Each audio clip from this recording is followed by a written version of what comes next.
Hi friends, இன்றைக்கி ஒரு மாதுளம்பழம் வைத்து ஸ்மூத்தி செய்யலாமா? வாங்க செய்யலாம். நான் இப்போ ஒரு மாதுளம்பழத்தை எடுத்துக்கிறேன். அதில் உள்ள முத்துக்களை எடுத்துக்கலாம். மாதுளம்பழத்தை முத்துக்களை ஈஸியாக எடுக்க இது மாதிரி உங்கள் வீட்டில் ட்ரை பண்ணி பாருங்கள். ஈஸியாக எடுக்கலாம். உங்களுக்கு மாதுளம்பழம் பிடிக்குன்னா ஒரு லைக் செய்யுங்க.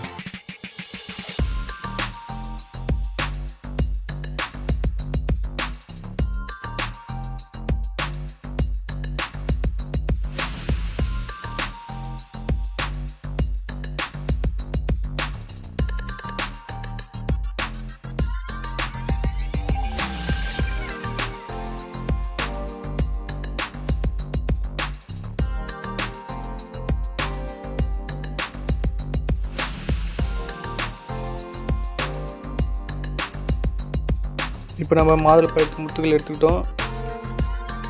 நான் இன்றைக்கி 3 வாழைப்பழத்தை எடுத்துக்கிறேன்.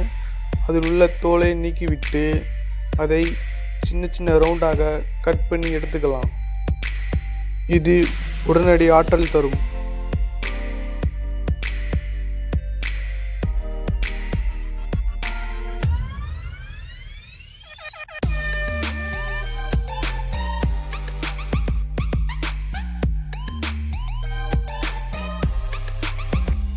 வாழைப்பழத்தை ரவுண்டாக கட் பண்ணியாச்சு.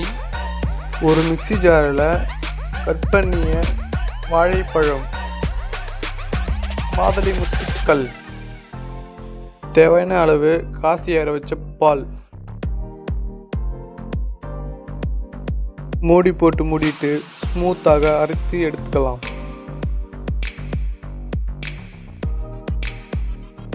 இது ஒரு கிளாஸில் ஊற்றி விட்டு அவ்வளோதாங்க, சுவையான மாதுளை ஸ்மூத்தி ரெடி. தேங்க்ஸ் ஃபார் வாட்சிங்.